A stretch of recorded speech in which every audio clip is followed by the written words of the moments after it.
그리스도께서 우리를 자유롭게 하려고 자유를 주셨으니 그러므로 굳건하게 서서 다시는 종의 멍에를 매지 말라. 보라, 나 바울은 너희에게 말하노니 너희가 만일 할례를 받으면 그리스도께서 너희에게 아무 유익이 없느니라. 내가 할례를 받는 각 사람에게 다시 증언하노니 그는 율법 전체를 행할 의무를 가진 자라. 율법 안에서 의롭다함을 얻으려 하는 너희는 그리스도에게서 끊어지고 은혜에서 떨어진 자로다. 우리가 성령으로 믿음을 따라 의의 소망을 기다리노니 같이 읽습니다. 그리스도 예수 안에서는 할례나 무할례나 효력이 없으되 사랑으로서 역사하는 믿음뿐이니라. 아멘. 인사하겠습니다. 여러분 많이 받으십시오. 함께 기도하며 감사합니다. 네, 고단하실 텐데 기도에 자리시켜서 감사합니다. 우리가 계속해서 갈라디아서 말씀을 살피는 중에 이제 5장에 들어섭니다. 갈라디아서 말씀은 총 6장인데 서두에도 늘 말씀드렸던 것처럼 크게 세 부분으로 나누자면 1장부터 2장은 복음을 변증하는 바울의 모습을 보게 됩니다. 특별히 그 변증의 내용은 그 바울의 사도권에 대한 내용이죠. 사도권에 대한 변증을 해야 될 이유는 그의 사도권이 공격받는다는 것은 곧 그가 전하는 복음이 공격받는 것이었기 때문입니다. 항상 메신저와 메시저의 관계는 함께 가는 거죠. 이런 의미에서 신제된 우리가 오늘날 사도라 할 수는 없지만 보냄받은 자로서의 교회의 특성상 우리도 동일하게 하나님으로부터 보냄받았다는 사도적 삶을 요구받고 있다는 측면에서 우리에게 허락하신 교회의 아름다움과 복음의 복음됨을 지키기 위해서라도 신자된 우리 삶의 권위를 잘 지켜갈 필요가 있다. 이런 식의 얘기를 또 드렸던 것 같습니다. 그러면서 바울은 이런저런 이야기를 하는 중에 베드로와의 관계에 일어났던 일들도 얘기하고 또 특별히 거짓 사도들이 주장하는 거짓 교사들이 주장하는 것처럼 그가 예루살렘 사도들로부터 세움받았다는 사실들을 선을 분명히 그으면서 자신은 부활하신 예수 그리스도로 말미암아 사도됨을 말하고 또 예수님이 주시는 계시에 근거해 복음을 전한다라고 얘기했던 것이죠. 그래서 그들이 주장하는 것처럼 예루살렘 사도들로부터 보냄받았고 그들이 전하는 복음을 전해야 함에도 불구하고 제대로 전하지 못하고 있다라는 비방은 결국 잘못된 것이었음을 이야기합니다. 그러면서 3장, 4장에서는 복음을 설명합니다. 1, 2장에서 복음을 변증했다면 이제 복음을 설명할 때 키워드는 율법과의 관계에서 복음의 위치를 말하고 이걸 가장 효과적으로 이야기하기 위해서 아브라함을 꺼내죠. 왜냐하면 그 누구도 아브라함을 꺼낼 때 꾸벅 죽을 수밖에 없기 때문입니다. 너희가 그렇게 좋아하는 아브라함을 봐라. 아브라함도 하나님께서 그를 부르실 때에 율법으로 의롭게 하신 거나 할례로 의롭게 하신 게 아니라 이미 처음부터 그도 믿음으로 의롭게 되었다. 그래서 여러분 아브라함이 이 믿음으로 의롭게 되었다는 말씀이 창세기 15장에 나오고 그 뒤에 할례의 이야기가 창세기 17장에 나오고 그 다음에 율법이 아브라함 이후에 모세를 통해 430년 뒤에 주어진다는 이야기를 하게 됩니다. 이처럼 할례보다 율법보다 바로 아브라함을 믿음으로 의롭게 하신다는 사실이 선언이 먼저 선행되는 것을 강조하면서 아브라함에게서도 하나님께서 보여주신 것처럼 원래부터 하나님의 구원의 계획, 죄인된 우리를 구원하시는 방식은 믿음이었다라고 말하는 겁니다. 그러면서 이 믿음을 이야기할 때 구별되기 위해서 율법과 대비하면서 율법의 이야기를 할 때 율법은 초등교사고 후견인이고 청직이라는 것이죠. 잠시 잠깐 부여된 역할이 있어서 율법이 필요하지만 그러나 율법이 우리를 궁극적으로 구원으로 인도하지는 못한다라는 그 한계를 명백히 했던 것입니다. 율법이 불필요하다는 게 아니라 율법에 근거해 우리의 구원을 갖는다는 게 얼마나 한시적이며 얼마나 한계가 있는지를 알라는 거였죠. 그러면서 특별히 3장, 그렇게 3, 4장에서는 아브라함의 이야기와 함께 율법을 그렇게 비교하면서 얘기하면서 매듭짓는 가운데 감정의 호소를 하죠. 이전나 우리가 참 좋았지 않느냐. 그러면서 바울이 얘기했던 게 뭡니까? 그때 그 아름다운 관계로 돌아가면 좋겠다. 내 몸이 연약함에 있음에도 불구하고 이것이 문제되지 않고 말씀이 순전하게 너에게 들려졌던 것. 그리고 우리 안에 눈이라도 빼줄 것 같은 서로의 사랑의 관계. 서로에게 분명 시험거리가 있었을 텐데도 불구하고 그것이 전혀 문제되지 않고 서로를 사랑할 수 있었던 것. 우리 안에 하나님의 복이 있었기 때문이 아니었겠느냐 하면서 바울은 다시 한번 은혜로 근원 되신 하나님의 임재로 그들의 시선을 향하게 합니다. 그러면서 어제 매듭 지으면서 우리는 사라와 하갈, 하갈과 사라 이야기를 하면서 바울이 결정적으로 너희는 이미 사라의 약속의 자녀였던 이삭이 하나님의 은혜와 능력 아래 기적처럼 그에게 주어졌던 것처럼 너희들도 구원도 기적이다. 너희들의 힘으로 만들 수 없는 아주 귀한 것이다. 이거 다시 한번 확인하면서 너희가 이제는 이스마엘처럼 종의 자녀에 있지 않고 이삭과 같이 자녀로서 자유인으로서 자유케 된 자로서의 삶을 살아야 될 것이다 하면서 이제 5장 6장에 넘어오면서 그럼 그 자유롭게 된 삶이 무엇이냐라는 이야기를 이어가고 있습니다. 그래서 5장부터 6장은 바로 복음을 설명한 이후에 이어지는 내용으로서 복음을 어떻게 우리 삶 가운데 그럼 적용해야겠느냐라는 이야기를 하는 것이죠. 그래서 정리하자면 1장부터 2장은 복음을 변증하고 3장부터 4장은 복음을 설명하고 그리고 5장부터 6장은 복음이 어떻게 우리에게 적용될 수 있는지 성령 안에서의 삶을 다루고 있는 것입니다. 그걸 염두하면서 우리 1절 말씀 같이 한번 읽어보도록 하겠습니다. 1절입니다. 시작. 그리스도께서 우리를 자유있게 하려고 자유를 주셨으니 그러므로 굳건하게 서서 다시는 종의 멍에를 매지 말라. 아멘. 종의 멍에는 내내 지금 얘기하는 것처럼 율법의 멍에를 말할 것입니다. 율법의 멍에라는 것은 율법의 행위를 통해서 구원받고자 하는 생각들을 말하는 것입니다. 그래서 그 뒤에 이어지는 말씀을 보게 되면은 보라, 나 바울은 너희에게 말하노니 너희가 만일 할례를 받으면 그리스도께서 너희에게 아무 유익이 없으리라. 이것은 예수님께서 너희들이 구원을 하게 행하신 그 모든 일들이 만약 너희가 할례를 근거해 율법을 통해 구원받고자 한다면 아무 의미 없어진다는 것을 다시 한번 강조합니다. 이렇게 말할 때 바울의 의도는 할례, 율법 그 자체를 무시하는 게 아니라 이게 중요합니다. 할례와 율법을 구원의 근거로 삼으려고 했던 그들의 생각이 잘못됐다는 것입니다. 그래서 뒤에 보면 6절에 그리스도 안에서 할례나 무할례나 효력이 없으되 라고 말했던 것입니다. 바울이 말하는 것도 지금 할례를 받았느냐 받지 않았느냐 사실 그게 중요한 게 아니라는 것입니다. 하나님 앞에서 가장 중요한 것은 그런 게 아니라는 것이죠. 그래서 결국 이 이야기를 계속 이어가면서 바울은 무엇보다도 자신이 율법을 무시하는 게 아님을 이야기합니다. 그 뒤에 나오는 이야기를 통해서요. 중요한 것은 그것을 순종, 그러니까 율법에 대한 순종을 조건과 근거로 삼고자 하는 생각이 스스로를 종되게 하는 거라는 겁니다. 왜냐하면 만약 그렇게 하고자 한다면 율법 전체에 대한 책임을 갖고 있는 자로서 부족하지 않아야 된다는 것이죠. 그래서 3절에 이렇게 얘기합니다. 내가 할례를 받는 각 사람에게 다시 증언합니다. 그는 율법 전체를 행할 의무를 가진 자입니다. 율법 전체를 행할 의무를 가진 자이기 때문에 율법 안에서 의롭다 하려는 사람들은 결국에는 자신의 힘으로 그것을 다 감당해야 된다는 측면에서 결국 한계를 만날 수밖에 없을 것입니다. 이는 4절 보게 되면 율법 안에서 의롭다함을 얻으려는 너희에게는 예수님부터 끊어지고 은혜에서 떨어지게 될 것입니다. 이것이 실제적으로 그들이 할례를 행했다는 그 사실 하나만으로 은혜로부터 단절된다라는 측면보다는 맥락상 결국은 예수님 안에서 약속된 은혜를 누리지 못하고 생명 없이 살게 될 것입니다. 라고 말하는 것입니다. 지금 바울이 내내 율법 아래 있으려고 하는 자들과 은혜 안에 있으려는 자들을 구별하면서 말하고자 하는 바의 뉘앙스는 뭐냐면 율법 아래서는 너희들이 그 책임과 의무감에 끌려다닐 수밖에 없다. 그런데 은혜 안에 있을 때는 다른 삶의 방식이 만들어진다라고 지금 이야기하고 있는 것입니다. 마치 내 힘으로 사는 것과 하나님의 은혜의 힘에 나를 맡기는 것과의 차이일 것입니다.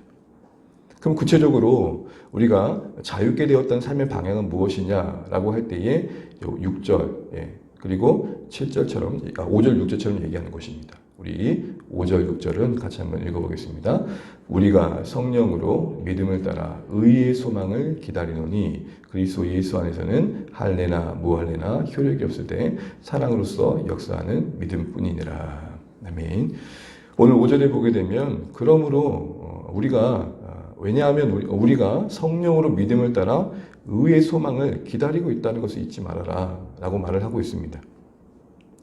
이제는 우리가 내 책무와 그리고 의무감에 붙들려 율법 아래서 자신을 재촉하고 그것을 하지 않으면 안 된다는 의무감, 그 책임감에 율법 전체에 대한 항목에 대해서 내가 반응하려다 보면 참 피곤할 것이다. 근데 우리는 우리 안에 계신 성령님을 존중하고 성령님이 우리를 부르신 믿음의 방향을 따라 이끌어갈 것을 기다리면서 동행하면서 살아갈 자리에 있다라고 말하면서 의의 소망을 우리는 기다리고 있다고 말합니다. 이 의의 소망이라고 하면 이제 우리가 하나님 앞에 섰을 때에 이렇게 믿음 위에서 믿음 안에서 살았던 삶의 결과들로서 우리는 온전케 될 그날들을 바라보고 있다는 사실을 잊지 않으면 좋겠다. 다시 말하면 믿음은 우리를 배반하지 않을 것이다. 믿음 안에서 그 믿음을 주신 성령님과 동행하면서 하나님께서 우리를 부르신 그 소망의 방향을 따라 살아가고자 하는 신자들은 결국 그 믿음이 우리를 배반하지 않음을 분명히 보게 될 것이다. 우리 그날을 약속받고 있는 자들이다 라고 말을 하고 있는 것입니다. 그러니 종의 멍에를 매는 자와 같이 스스로 그 의무와 책임감에 짓눌려 뭔가 내가 순종함으로 뭔가를 지켜내므로 하나님 앞에 의롭게 되어오고자 하는 그런 애씀들은 참 고단한 것이고 하나님 우리에게 원하시는 방향이 아니다라고 이야기를 하고 있는 것입니다. 그럼 결국 그 소망을 기다리는 삶의 합당한 모습은 뭐냐라고 하면서 이제는 믿음으로 의롭게 된 삶의 방향성을 이렇게 제시합니다. 사랑으로서 역사하는 믿음. 우리가 자유롭게 되었다는 것. 그 자유는 달리 말해 은혜 받은 자라는 것. 우리가 이룰 수 없는 자리에 서 있는 이 기적을 경험하고 있다는 사실들, 그 안에 담긴 하나님의 사랑, 그 안에 담긴 하나님의 신실하심, 그런 우리의 인생을 끝까지 붙들어 주신 하나님의 붙드심, 이 모든 것들을 받고 있는 존재로서 우리 삶 가운데 나타날 것은 사랑일 것이다 라고 말하는 것입니다. 우리에게 믿음이 있다면 그것은 사랑으로서 보여져야 될 것이다 라는 것입니다. 그런데 지금 유대주의자들, 거짓 교사들이 주장하는 건 뭐냐면 너희들이 믿음이 있다면 할례를 해라 라는 것입니다. 우리식으로 한번 얘기를 해보면 당신이 믿음이 있다면 예배 빠지지 않는 것을 보여달라는 겁니다. 당신이 믿음이 있다면 11조 빼먹지 않는 걸로 보여달라는 겁니다. 당신이 믿음이 있다면 절기를 잘 지키는 것으로 보여달라는 겁니다. 당신이 믿음이 있다면 직분을 받고 성실하게 교회를 위해 땀 흘리는 것을 보여달라는 것입니다. 여러분 제가 이 모든 걸 말씀드릴 때 그게 불필요하다는 게 아닌 걸 알 것입니다. 바울도 지금 그 얘기를 하고 있는 게 아닙니다. 정말 우리 믿음이 역사한다면 나타날 것은 그 모든 걸 뛰어넘는 사랑일 것이다. 우리가 믿음이 있다는 게 무엇으로 드러내고 있는지를 다시 한번 도전하고 있고 그것을 함축적으로 사랑으로 말하고 있는 것입니다. 사랑과 믿음을 묶어내고 있다는 사실들을 우리는 결코 놓치면 안 될 것입니다. 할례와 몰라할례를 하냐 안 하냐에 매여있는 우리의 신앙은 혹 아닌지 거듭 말씀드리지만 지금 갈라디아교회 성도들에게 내내 말하는 복음의 본질에 합당한 삶은 뭐입니까? 뭘 했냐 안 했냐가 아닙니다. 이것은 끊임없이 우리 평생에 우리 삶 스스로를 돌아보는 기준이 되어야 될 것입니다. 지금 뭘 했냐 안 했냐가 아니라 그게 사랑이냐라는 것입니다. 사역 초년생 때는 제 자신을 돌아봐도 했냐 안 했냐에 더 컸습니다. 그걸 통해 내가 인정받았냐 안 했냐가 더 컸고 그걸 통해 열매가 있었느냐 없느냐에 더 컸습니다. 혹이라도 열매가 있으면 그게 나의 결과인 것처럼 나를 드러내는 수단이 은연중에 되었음을 봅니다. 그걸 통해 내가 하나님 앞에서 사랑의 동기로 그 일을 감당했는지 그 사랑의 향기가 함께하는 자들에게 흘러갔는지를 돌아볼 여지가 없었던 것 같습니다. 물론 지금도 그 싸움을 하고 있습니다. 결국 우리가 의의 소망, 하나님 앞에서 의롭게 된 날을 약속받고 있는 인생들로서 하나님이 우리의 인생을 평가하실 때에 너 할례 했어? 했어? 안 했어? 이거 했어? 안 했어? 너 직분을 받고 열심히 했어? 안 했어? 그래, 너가 한 게 뭐야? 업적을 묻지 않을 것입니다. 우리에게 허락하신 경제적인 형편과 사회적인 조건과 허락하신 은사와 모든 다양한 것들 속에 우리가 이룬 것은 다를 것입니다. 어떻게 같을 수 있겠습니까? 그러나 묻는 거 하나 공통적인 질문은 너가 그걸 사랑으로 했니? 라는 것입니다. 그래서 바울은 고린도 교회에 이런 말을 하죠. 너희가 모든 일을 사랑으로서 해야 될 것이다. 이제 말씀을 맺겠습니다. 사랑하는 주원의 가족 여러분, 우리가 자유케 되었다는 것은 은혜 받은 자라는 것입니다. 왜냐하면 우리 힘으로 얻을 수 없는 것입니다. 그리스도 안에서 우리를 품으신 하나님의 사랑의 결과입니다. 그러기에 자유케 되었다는 것은 사랑 아래에 있다는 것입니다. 그런데 그 사랑과 은혜를 거부한 채 그것이 우리의 인생에 일으킬 생명력은 거부한 채 무던히도 나에게 달려있는 듯 할례, 율법에 나를 종속시켜 그것을 지켜내는 것만으로 우리가 뭔가 하나님과 관계를 설명하려고 그러고 그것으로 복을 받는 수단으로 삼고 있고 그것이 전부가 되고 있는 모습들을 우리는 경계해야 된다는 것입니다. 그것은 점점 우리 안에 은혜를 메마르게 할 것입니다. 오늘 바울이 이 맥락을 쭉 읽어가면서 쓰는 두 단어를 보십시오. 무엇보다도 율법을 행한 것에 대해서는 의무라는 단어를 씁니다. 그리고 그 반대되는 이야기를 할 때는 은혜를 얘기합니다. 율법의 반대말은 은혜입니다. 은혜의 반대말이 율법이라는 것은 오늘 이 율법과 은혜의 관계 속에서 공존할 수 없는 영역이 있음을 분명히 하고 있는 것입니다. 다시 말해 율법은 은혜 아래 종속되어야 된다는 것입니다. 그러나 우리가 율법 아래 종속되면 은혜로부터 멀어진다는 겁니다. 여러분 두 가지를 선택할 수 있는 합리적인 방법이 뭡니까?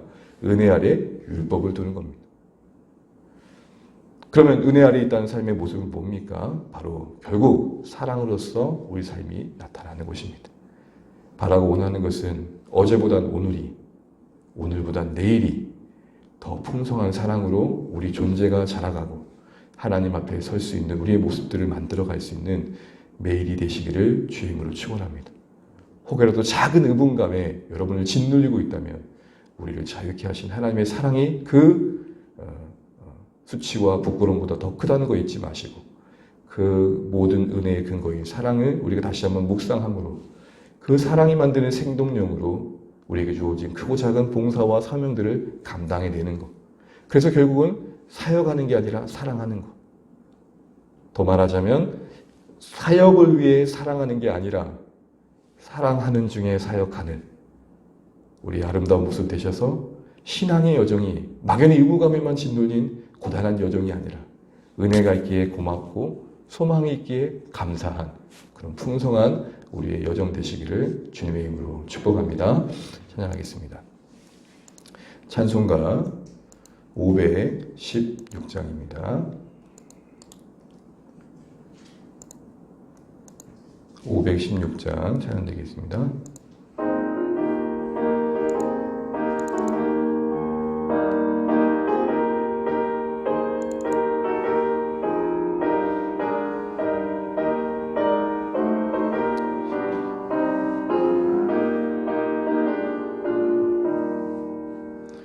옳은 길 따르라 의의 길 세계 만민이 잠든 길 그 길 따라서 살길 온 세계에 전하세 한 백성이 나갈 길 어두운 밤 지나고 동된다 환한 빛 보아라 저 빛 주 예수의 나라 이 땅에 곧 오겠네 오겠네 주 예수 따르라 승리의 주 나에게 만민이 나가 길과 진리요 참 생명 내 찬검을 부수고 다 따르라 화평왕 어두운 밤 지나고 동된다 환한 빛 보아라 저 빛 주 예수의 나라 이 땅에 곧 오겠네 오겠네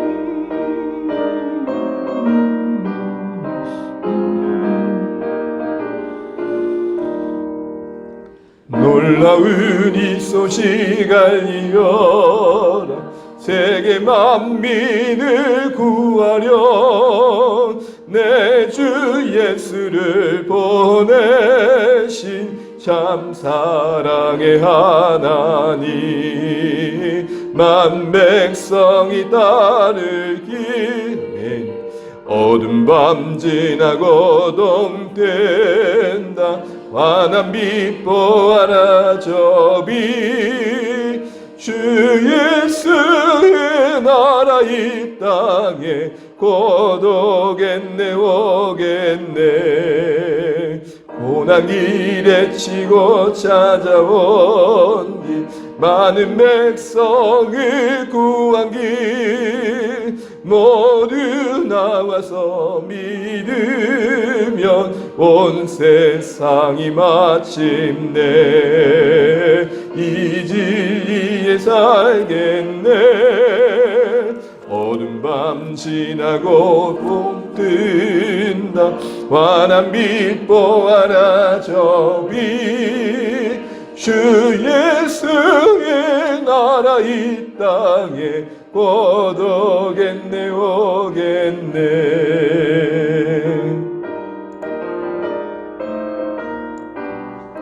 아멘. 오늘도 우리 허락하신 한 달 감사하면서 함께 우리 VIP들과 주신 말씀을 들고 기도하면 좋겠습니다. 오늘은 말레이시아 유다 목장입니다. 서진관님부터 우리 가족들 이름 불러 기도하는데요. 심상희 목자님이 이번에 한번 열심히 냈었는데 사정이 안 됐었던 것 같습니다. 우리 서진관님 목자님의 섬김과 사랑 안에서 교회로 발걸음 디딜 수 있는 그런 기회가 열릴 수 있도록 기도해 주시고요. 특별히 우리 강경미 자매님 어머님이 오셨었고 또 이렇게 언니가 오셨었고 또 오빠분이 잠시 오셨었죠. 그래서 그 어머님 또 우리 가족들의 발걸음이 시작이 계속 도다운 걸음으로 이어질 수 있도록 기도해 주시면 좋겠습니다. 그 외에도 우리 자녀들, 우리 장현수 성도님 자녀들을 위해서 기도하시면 좋겠습니다. 한 분 한 분 우리 이름 불러가면서 저들의 마음을 붙들어 주시고 교회에 대한 또 복음에 대한 열린 마음 주시고 하나님 저들의 삶의 자리에서 자연스럽게 주님께로 나올 수 있는 기회들이 만들어질 수 있도록 함께 천국 소망 품을 수 있도록 기도해 주시기 바랍니다. 그리고 우리 기도하실 때 오늘 주신 말씀을 붙들고 기도하면 좋겠습니다. 이제는 그 은혜 안에서 자유케 된 우리가 정말 더 바라봐야 할 삶의 방향이 우리 안에 역사하는 그 믿음이 그 은혜가 사랑으로 나타나야 된다는 거 다시 한번 기억하면서 하나님 그 의의 소망을 약속받고 있는 자들로서 그 믿음이 우리를 배반치 않은 것을 바라보면서 그 믿음이 우리를 이끄는 사랑의 방향으로 신실하게 자라갈 수 있는 우리 신앙이 되게 해달라고 기도하시면 좋겠습니다. 주안의 교회를 위해서 우리 자녀들을 위해서 사랑하는 가족들과 VIP를 위해서 또한 한 해의 마무리와 또 사회 사역들을 위해서 또 우리 오늘 이번 달 있을 성탄의 기억 감사와 또 송구 영신과 또 함께하는 새벽 예배 등 계획된 모든 일정들이 은혜롭게 잘 진행될 수 있도록 기도해 주시기 바랍니다. 세우신 교회들과 이 나라 민족을 위해서 기도하시겠습니다. 우리 또 각자 제목 가지시 기도하시고 오늘 하루도 승리하시기를 주님을 축복합니다. 기도하겠습니다. 하나님 감사합니다. 우리가 오늘도 주의 은혜 안에서 이 자리에서 고백하게 됩니다. 특별히 오늘은 말레이시아 유다 목장의 VIP들 기도합니다. 우리 서진관님, 정은선님, 이기윤님, 이보영님, 이세아님, 특별히 고정희님, 그리고 우리 현철 수련자매 붙들어 주시고 우리 장현수 성도님 정말 무엇보다도 하나님 은혜 안에서 다시 한번 주의 몸된 교회 안에서 부르신 그 뜻과 계획들 그리고 하나님 부르신 들을 온전히 이루어갈 수 있도록 도와주십시오. 하나님 자녀들을 붙들어 주시고 하나님 그들이 타지에서 또 이른 가정에서 하나님의 은혜가 있게 도와주십시오. 저들이 정말 하나님을 찾게 도와주십시오. 하나님 우리 장현수님 꼭 다시 한번 주님 공동체 안에서 함께 할 수 있는 또 예배할 수 있는 그런 은혜와 환경들을 여건을 허락하여 주시기 소원합니다. 아버지 하나님 또 우리 강경미 자매님 어머님이 오셨고 또 올케 언니가 왔고 또 오빠가 왔었는데 모든 가족들 부모 VIP들로 하나님 아버지 정말로 붙들어 주셔서 하나님 그들의 걸음이 교회로 이어지게 도와주십시오. 특별히 제 첫 걸음이 그래도 내딛어졌으니 그 다음 걸음을 주님 주장하여 주시고 하나님 함께 천국을 소망하는 자리에 설 수 있도록 축복해 주시길 소원합니다. 우리 귀한 VIP들이 한 분 한 분 바르게 세워져 갈 수 있도록 주여 인도하여 주시고 저희 처조 환경 속에 함께하여 주십시오. 아버지 하나님 주 안의 가족이 이렇게 영혼 구원을 위해 또 하나님 부르신 목적을 위해 함께 진력해 갈 때에 말씀 안에 하나됨이 있길 소원합니다. 우리를 부르신 영광스러운 하나님 그 명예로운 또 하나님 아버지 약속된 소망이 오늘 우리의 삶의 사랑이 되길 소원합니다. 하나님 정말 우리가 무엇을 더 가치를 여기는지 돌아보게 하여 주십시오. 하나님 우리가 어디에 더 우리 마음을 둬야 되는지를 생각하게 도와주십시오. 우리 안에 사랑으로서 역사하는 하나님의 그 은혜가 하나님 나타나게 도와주십시오. 하나님 그 손품과 그 존재로움이 하나님의 삶에서 다스러지게 도와주십시오. 주님 은혜를 베풀어 주시고 이를 붙들어 주십시오. 주님 우리 안에 허락하신 귀한 공동체에 함께 하신 성도님들에서 소를 여기고 함께 천국을 이뤄가게 도와주십시오. 하나님 복음에 하나님 아버지 부르심을 따라 우리를 허락하신 이 만남들이 계속해서 아름답게 갖고 가게 도와주십시오. 한 해의 마무리 잘하게 도와주시고 23년의 여정을 주님 인도하여 주십시오. 하나님 지혜를 주십시오. 하나님 감당할 수 있도록 역사하여 주십시오.